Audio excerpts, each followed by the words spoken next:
Have you ever been scared of a fictional character? Like, really scared. A character that genuinely makes you feel uneasy, gives you the goosebumps, makes you feel a real sense of fear when you think about them. For me, the answer is yes, but it's a bit more complex than it sounds. We're all surrounded by stories that we've been experiencing from childhood and that stay with us, impact us for numerous reasons. But in my experience, I have rarely been impacted by a story or a character because of a feeling of genuine terror. There are characters I understand are scary, but that don't scare me personally. I understand the threat, I can find that threat compelling in the story, but a character genuinely terrifying me is something that has happened very rarely.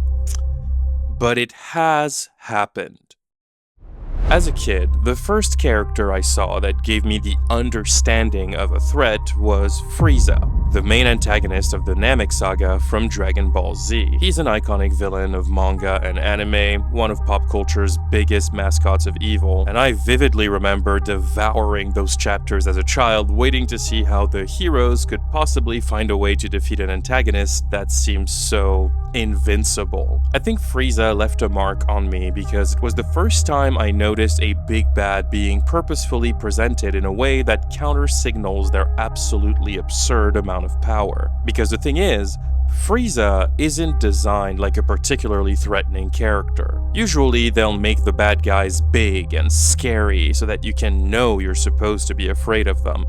But Frieza is small. He's smaller than all of the main characters in the show, aside from Gohan, who is literally 5 years old, and that's a very deliberate choice. He's not particularly muscular compared to his enemies, and he doesn't talk with a big, low, scary voice that intimidates you like every villain that came before. On the contrary, he has a high-pitched voice that makes him sound like a petulant teenager. This entire character is designed to look unimpressive on the surface. What makes Frieza threatening, what makes him so intimidating, is not what he looks like. It's his attitude, his demeanor, his mindset. That is what makes him so menacing. Frieza is a ruthless tyrant, a maniacal warlord and conqueror who thrives on being feared. He destroys worlds, enslaves the survivors of the genocides he orchestrates. He makes those slaves commit more genocides, and he then buys the planets they just decimated from them. He enjoys dominating. He's a lethal fighter with impeccable form, and not a single person who has tried to face him has lived to tell the tale. His power is so deadly that he can blow up an entire planet by blasting it with the tip of his finger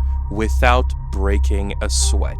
Frieza is ice cold. He is defined by his pride. He has no empathy, no remorse, no sense of camaraderie. To him, people are an expendable resource, a bunch of instruments he can get rid of as soon as they are no longer useful to him. But above all else, he is a deadly fighter. Attempting to take Frieza in a fight is asking for a signature on your death certificate. He is impeccably well trained in combat, his raw power is immeasurable, and it is all made worse by the fact that he enjoys being cruel and making people suffer. And so, while he spends a lot of time sitting in his floating chair and leaving the bloodshed to his many soldiers, Frieza is not just a feared warlord because of his politics. He is also a master tactician and a one-man army that could only be accurately described as a psychotic killing machine. He was the first villain that made me feel a sense of threat, but even though I understood he was threatening, Frieza never really scared me. He's a fantastic villain that is an almost perfect antithesis to Goku, the protagonist of Dragon Ball, and overall one of the most memorable displays of evil characters that just really enjoy being evil. And that's a big thing when you look at antagonists in general. When you ask people who are the greatest villains in all of fiction, chances are most of them will have similar answers. Darth Vader, Lord Voldemort, Cersei Lannister, Hannibal Lecter, Thanos, Dolores Umbridge, Norman Bates, Princess Azula, Gus Fring, Negan, Sauron. And obviously, most people would also say the Joker. And I love all of these villains. They're all iconic for so many different reasons, but they never scared me per se.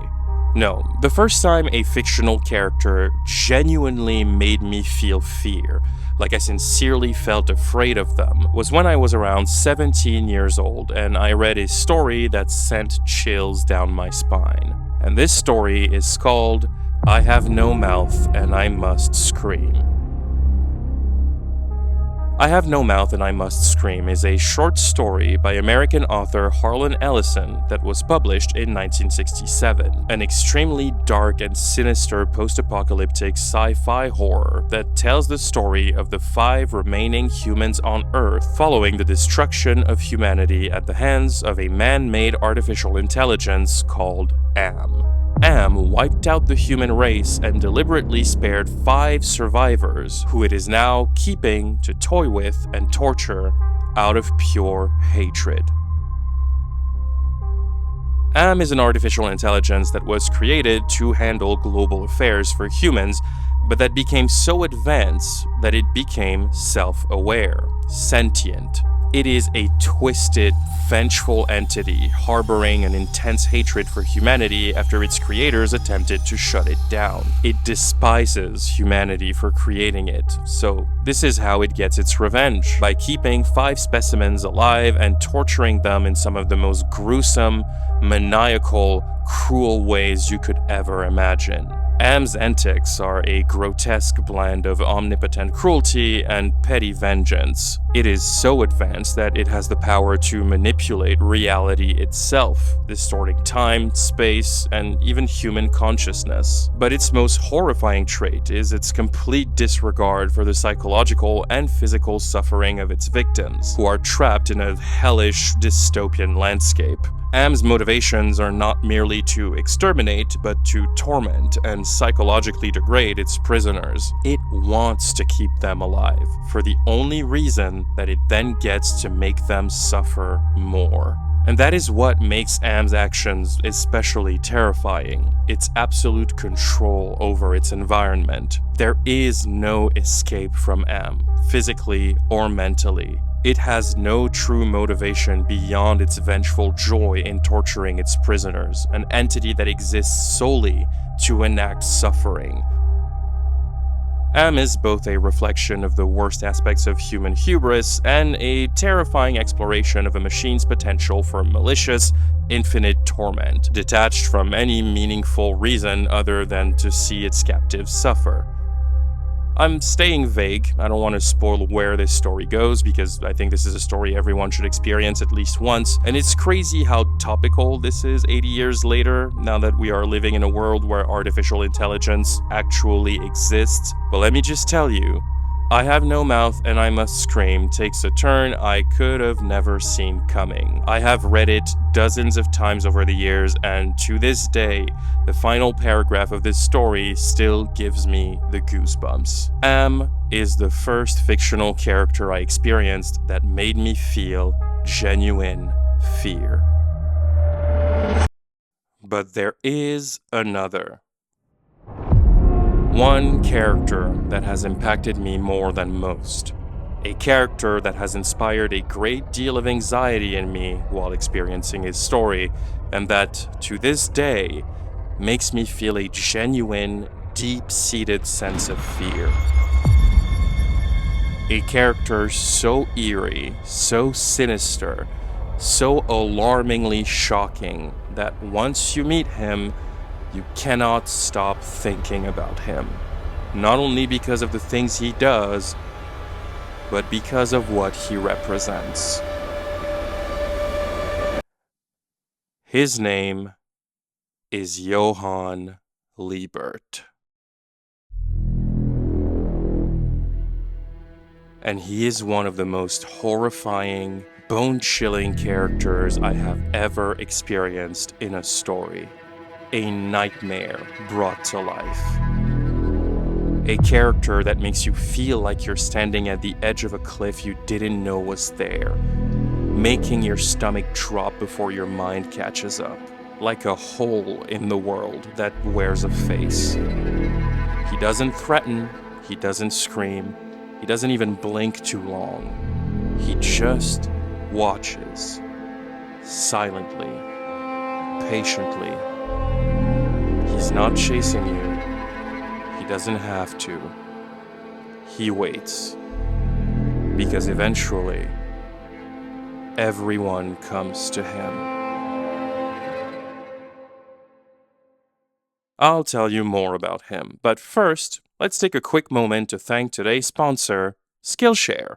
Okay, so I've been working on a very secret project for over a year now. I still can't tell you what it is, even though I'm dying to, but what I can tell you is that for this secret project, I've been studying 3D modeling, and in my extensive research, I landed on this Skillshare class by Derek Elliott that teaches you how to take your first steps on Blender, and it has been a colossal help. And that, right there, is the magic of Skillshare. Skillshare is a gigantic online community where you can learn about pretty much any topic you can think of. I like to describe it as an infinite pool of knowledge, and it has thousands of classes for curious and creative people to explore. From filmmaking to web design, photography, illustration, creative writing, whatever it is, my guy, Skillshare has it all. Any type of curiosity you want to expand on or whatever goal you want to achieve, there's literally nothing Skillshare cannot help you learn. It's the ultimate information tool. And boy, oh boy, you guys are in luck. Because the first 500 people to use the link in the description will be able to get a month free trial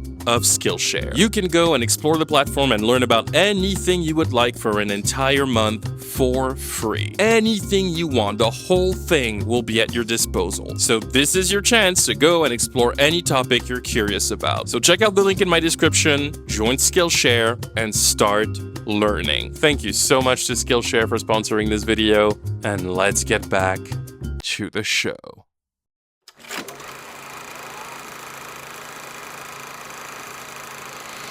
Okay, before I can tell you more about Johann Liebert, I first need to give you the context of the story he is a part of. I need to tell you about Monster.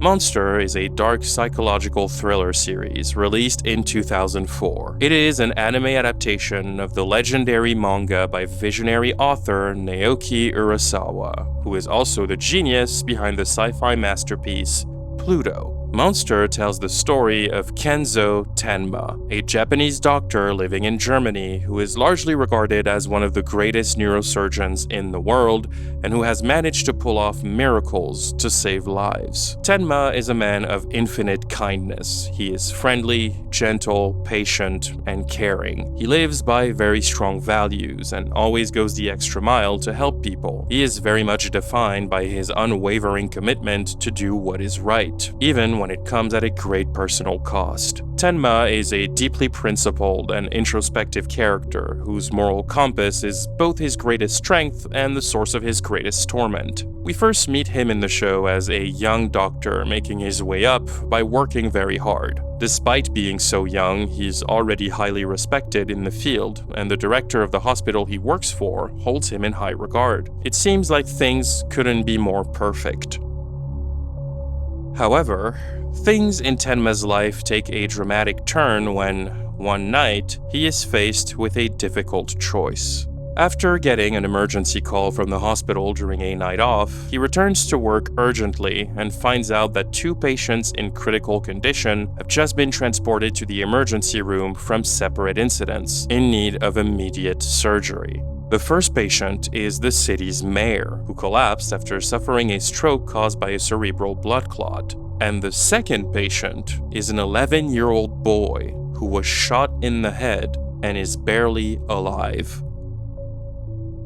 Because that boy was here first and the mayor is being transported by helicopter and will only arrive in several minutes, Tenma immediately gets ready to start operating on the child. But the director of the hospital intervenes and forces Tenma to stand by for the mayor. He wants the mayor to be prioritized over the child, despite the fact that the child is already here and waiting in the operating room. Tenma feels conflicted because he knows how dire the boy's situation is. Other doctors agree that only he would be capable of extracting the bullet lodged in the kid's brain without killing him, so he knows waiting any longer or leaving the task to someone else would essentially mean letting that boy die, and that is contrary to any moral principle he stands for. So without an ounce of hesitation, Tenma makes the choice to disobey orders from the director and to save the little boy's life through a lengthy and incredibly complex surgery that would be impossible to pull off for most neurosurgeons. He succeeds and saves the boy, but due to his choice, the mayor had to be operated on by a less competent doctor once he arrived at the hospital, and he unfortunately died in the middle of the procedure. As a result, Dr. Tenma is blamed for the death of the mayor, and the director demotes him in retaliation. His life and everything he's worked for, everything falls apart almost immediately. Tenma feels like it is an unjust punishment because he was given an order to serve the personal interests of the director and the reputation of the hospital. They were trying to tell him that the mayor's life had more value than this little boy's, but Tenma feels like he hasn't done anything wrong because he fundamentally believes that all life is equal, regardless of stature. He did it. He saved that boy. He miraculously saved him. That boy will now get to live a life. But the hospital doesn't consider that he saved that boy. They consider that he let the mayor die. And because the mayor was of greater interest to the hospital, they consider his moral choice to be a betrayal to the institution. Tenma is broken by this unfair treatment, but he finds solace in knowing that the miracle he performed will allow this child to live. But that miracle would soon turn out to be a curse in the life of Dr. Tenma, because without knowing it, he had just saved the life of a boy that would grow up to become one of the most dangerous and most calculated serial killers the world has ever known. Because that boy's name is Johann Liebert. And these two will cross paths again 9 years later, linking their fates to each other in one of the most complex games of cat and mouse ever seen. Monster is a sinister show. It is thematically very dark, and it's a story that doesn't pull any punches. It's a gripping murder mystery and a ruthless psychological thriller that explores the weight of moral choices, the complexity of human nature, and the chilling consequences of unchecked evil. I purposefully left out a bunch of plot points to not spoil elements of the show, and I will keep doing that in this video because I genuinely believe Monster is one of the greatest shows ever made, and you should absolutely go watch it if you haven't. It has some of the best written characters I can think of, and some of the most mind-blowing twists I've ever seen. Please watch Monster. So like I said, 9 years after having been saved by Dr. Tenma, Johann reappears. He commits a horrifying act in front of Tenma to psychologically trap him with the reality of his existence. He kills a man and makes sure Tenma watches him do it. In doing so, he implants an idea in Tenma's mind by essentially showing him what is now happening because of his moral choice to save his life. Tenma quickly realizes that Johann is responsible for a very twisted series of murders, each being more gruesome than the last. And he comes to understand very fast that Johann's killings are meticulously planned, and that he is a master of existing in the shadows. He is impossible to find, impossible to track down, and impossible to catch. Tenma feels responsible. Every person Johann kills, he is able to kill because Tenma saved his life. He begins to question his role in the atrocities Johann committed and is continuing to commit. And when he begins to be suspected by the police for Johann's murders, Tenma decides to leave everything behind to try and track Johann down himself, which causes him to become a wanted fugitive. He needs to find Johann, not only to clear his own name, but to understand his plan and to stop him once and for all, even if it means taking the life he once saved.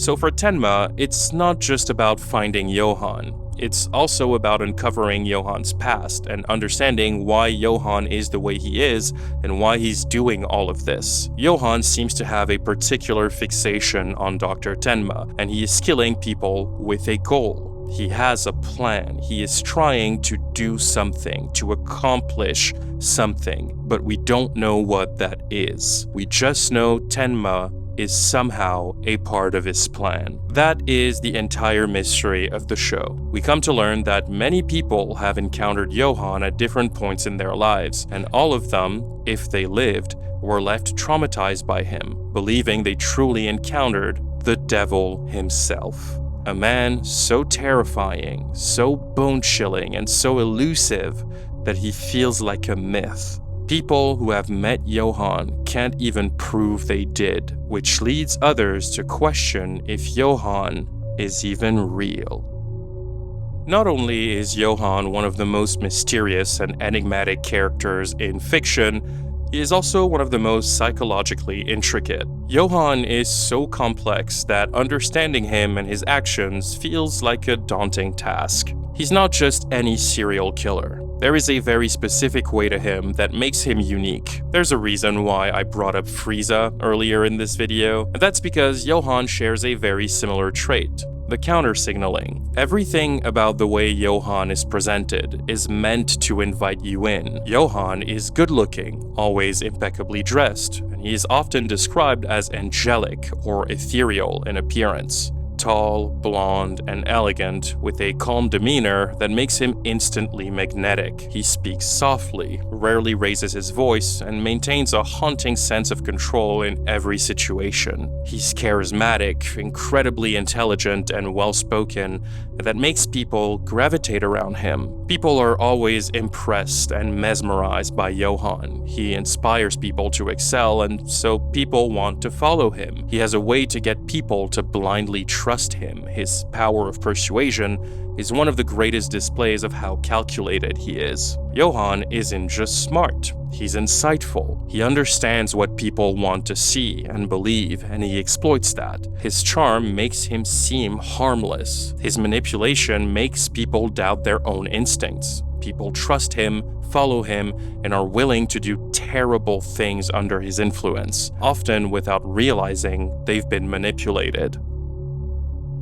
He chooses his victims with a strange eye, and a lot of it seems incoherent until you get to understand what he's doing. And that's because Johan doesn't kill for sport. He kills because he's trying to prove a point. Every victim is chosen for a very specific reason, but not necessarily in a logical way. He doesn't just kill people just like that. His process is much scarier. Johan spends a very long time learning absolutely everything about his victims. Their habits, their past, their secrets, their families, their friends, their schedules, all of it in order to unravel people psychologically, exploiting their traumas, their weaknesses, and their desires until they destroy themselves or others. He sees individuals as fragile constructs, easily dismantled with the right push. In this way, he operates not just as a killer, but as a mirror to human vulnerability. Johan isn't just gonna kill you. He will drive you to the harshest limits of your own mind to show you how he sees the world and how you play a part in this vision. He will make a point of annihilating you mentally before finishing you off, leaving your last moments to be like every other victim of his, as psychologically ruined as a human mind can be. A number of his victims don't even need to be finished off, because Johan will have broken them so deeply that they end up taking their own lives. And that's what makes him so compelling as an antagonist. His motivations. That's the big question. Why?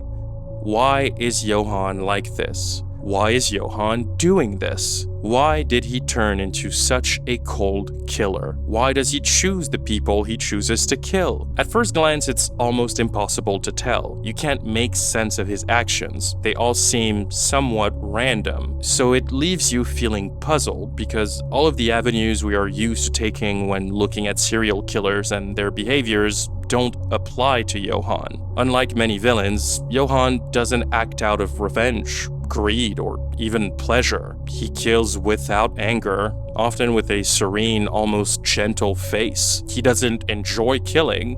He also doesn't hate it. He feels nothing towards it. This detachment is what makes him terrifying. He doesn't represent a force of evil, but rather something much darker. Johann represents the absence of meaning, a void into which people fall when they lose their purpose. And that is what defines him as a character. Johann is the most chilling incarnation of nihilism.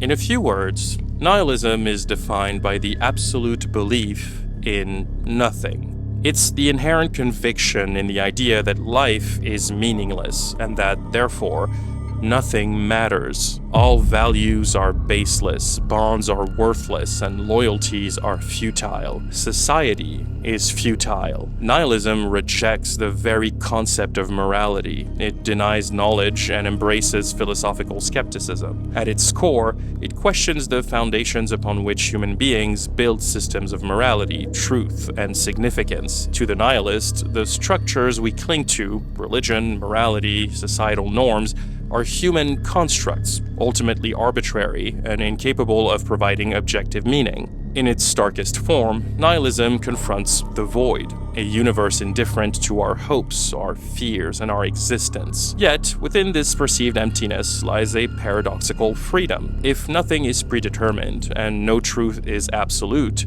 then the individual is liberated from the weight of external expectations. In other words, nothing is real, so nothing matters, and nothing matters because nothing is real. This inherent conviction can severely affect a person's mind if deeply rooted enough, and it has the capacity of fully destroying an individual from the inside. And Johann is defined by this very concept. His manipulation of others is not a desire for power or control. It is a statement on the fragility and emptiness of human existence. By orchestrating chaos and destruction, Johann attempts to show others the cruel truth he believes exists at the heart of life itself.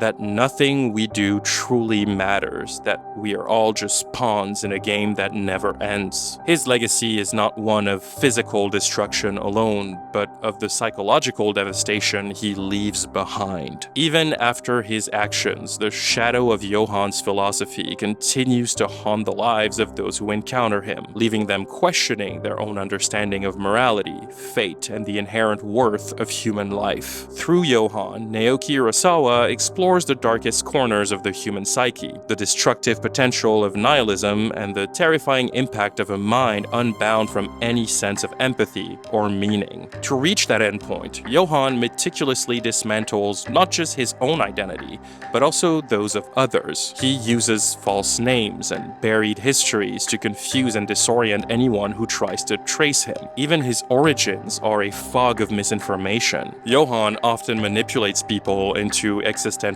crises, showing them how easily their sense of self can be dismantled. And like I just said, he even assumes different names and identities himself, suggesting that the very concept of the self is just a convenient lie. Nobody actually knows what Johann's real name is or where he comes from, and because he doesn't have an identity, he becomes like smoke, like a phantom, impossible to find, impossible to grasp. He is incredibly good at covering his tracks because nothing about him is traceable, so much so that some characters in the show are not even certain that Johann actually exists. An important character in the story is a detective investigating some of Johann's murders, but it is so impossible to prove that Johann actually exists that he is convinced Tenma committed the murders, and that Johann is a split personality Tenma made up to shield himself from the reality of his own acts. Anyone who tries to find Johann, journalists, detectives, psychologists, survivors, becomes part of his game. He manipulates their efforts to either protect himself or use them for his own ends. Sometimes he even wants to be found. but only to use that moment for a greater psychological payoff. He understands that most people searching for him are driven by emotional motives,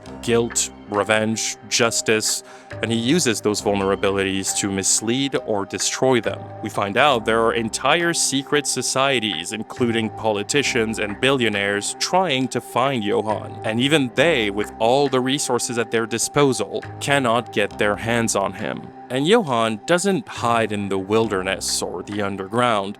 He hides in plain sight, within cities, schools, banks, and government systems. He inserts himself into established systems and then uses their structure to disappear. He is especially drawn to institutions that deal with identity. Adoption centers, libraries, medical facilities.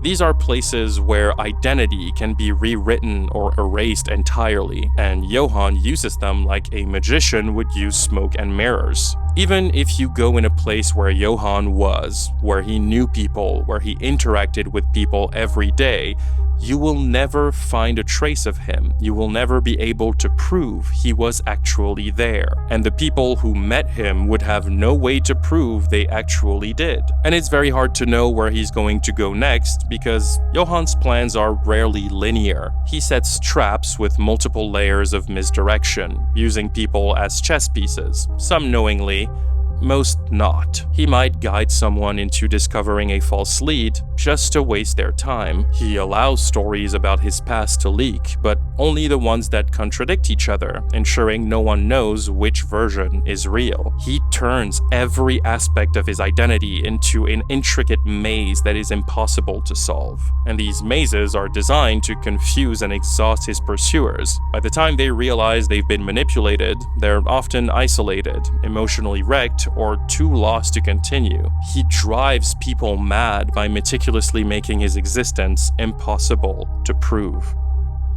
And that is extended to us, the audience. Throughout the 25 hours of the show, Johann is barely here. It's actually very rare for him to appear on screen, but his presence, the idea of him, looms over the show in every single episode, in every second that goes by. You feel his influence over every development in the story. It's almost like this unshakable feeling that you're being watched. Johann is not just a person, he's an idea that has been implanted and that is slowly poisoning the minds of every single character in the show. And this element of looming presence makes Johann even more bone-chilling than he already is. His ability to corrupt minds with untamed chaos without even having to be there is ghastly. And that is why, whenever he does appear in person in the show, his physical presence feels like an insurmountable threat.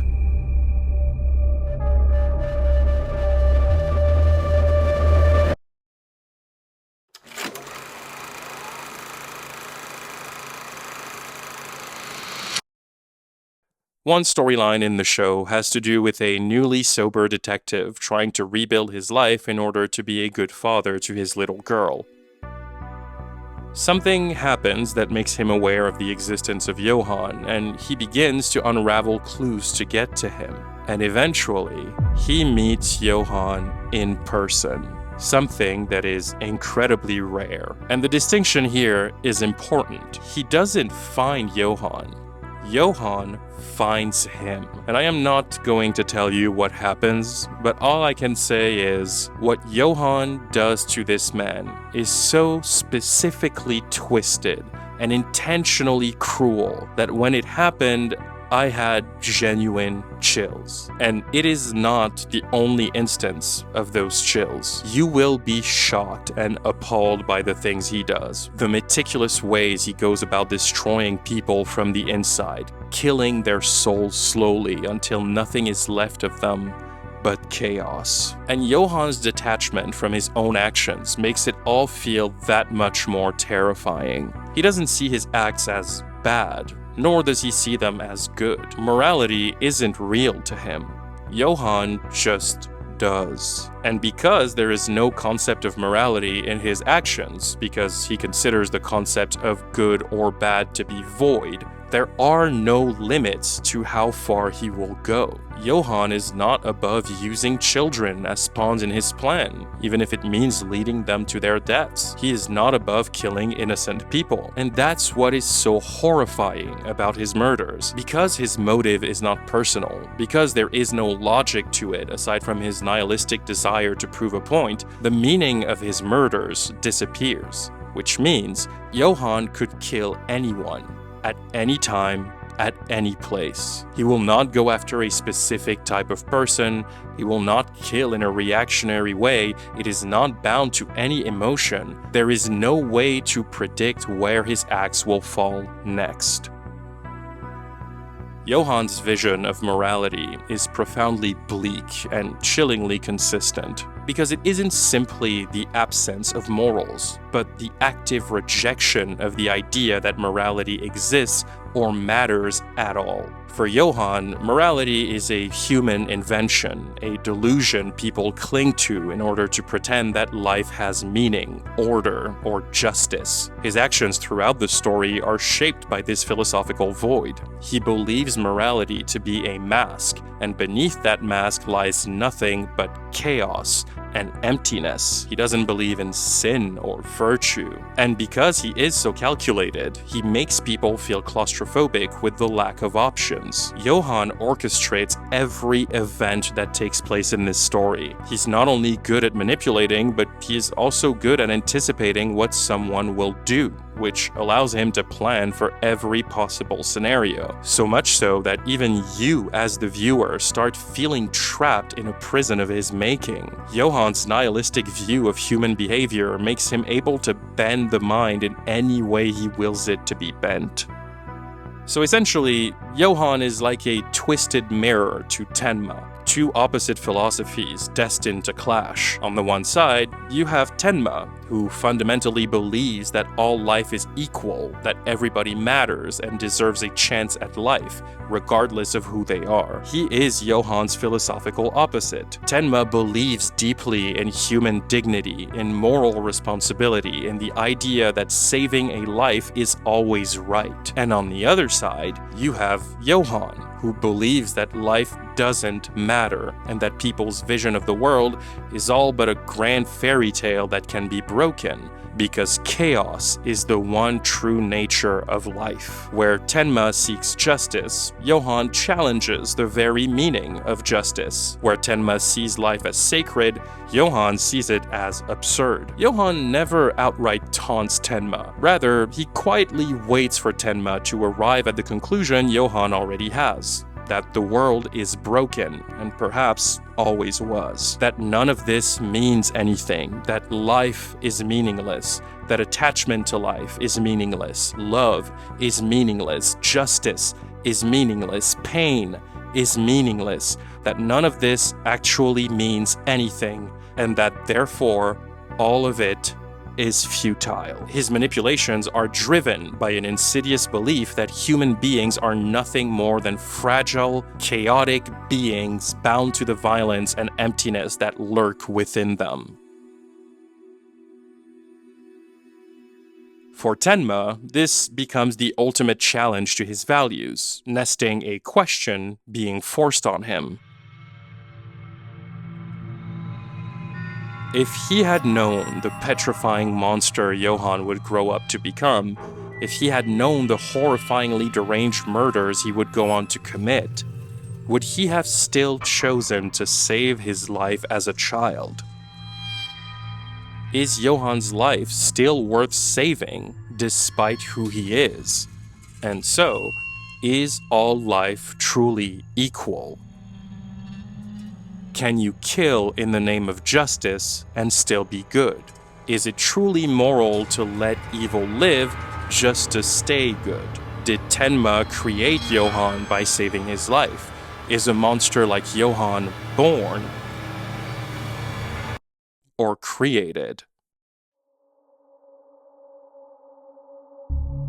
Now, again, there is a lot I am not saying here in order not to spoil the story for you. There are very important characters to this story that I haven't mentioned. Many of them, in fact. Monster has one of the greatest cast of characters in any TV show, notably one character in particular that has impacted me almost as much as Johan did, but for completely different reasons. There are numerous storylines I haven't mentioned. I haven't told you anything about Johan's mysterious past, which is one of the biggest focuses of the show, and I haven't told you about his ultimate goal, his endgame. I told you earlier that Johan is trying to do something, to get to something. I will let you discover what that is. Because additionally to everything I just described about him, Johan has so many layers. He is an incredibly complex character. There is so much to him and the trajectory of his life. There is so much about him to read between the lines. And getting the full context of the story, along with the characters in it, is an experience I think everybody should have. Johan Liebert is one of my favorite fictional characters of all time. He is less a character and more a psychological construct given flesh. He is a product of philosophical despair, yet he never reads as pitiful. He's too composed, too far removed. He is the embodiment of the monster that lies beneath civilization's thin veneer, and he forces everyone, characters and viewers alike, to confront the terrifying possibility that evil might not come with horns, but with a kind smile and outstretched hand. Johan is an infinite void of desperate darkness with no light to be seen, unbound chaos devoid of any logic, any meaning, and any direction. Because if nothing matters, nothing really needs to exist. And the entirety of Monster is watching him pushing this philosophical concept to the absolute limits of the human mind, watching him destroying the very concept of meaning for people until they are left with nothing but the infinite void he represents, breaking people with the fear of that reality sinking in, forcing people to feel this bone-crushing despair towards existence itself, until ceasing to exist becomes the only thing in their minds that makes sense. And its sense chills down my spine because of this power of persuasion. He exploits loneliness, guilt, childhood trauma, and shame. Many of his victims kill others or themselves, not out of obligation, but because Johan leads them to believe it's inevitable. He doesn't blackmail them into doing these horrible things. He just gets them to a place where they choose it for themselves, which in turn proves his point. In that sense, you can consider that Johan's plan is a philosophical virus, spreading existential ruin wherever he goes. Other characters have genuinely scared me. Again, Am from I Have No Mouth and I Must Scream, Annie Graham in Hereditary, Judge Holden in Blood Meridian, but none have been able to scare me in the very unique way Johan has. None have left me with such indescribable feelings of questioning and yearning for answers about my own existence. Existential dread, existential fear is a feeling that is so incredibly hard to capture, let alone transmit to people. And it is something that truly leaves a mark because it deals with a lot of questions that do not have definitive answers. So you are left with nothing but the thought of what he represents and the void we are all susceptible to fall into. And it is for this very reason, for this ultimate ethos of being nothing but the incarnation of a desire to consume people with this void, for this fundamental belief in the emptiness of everything, that Johan Liebert is, in my opinion, the most terrifying character ever written. It's no use. How do you shoot a person who doesn't even exist?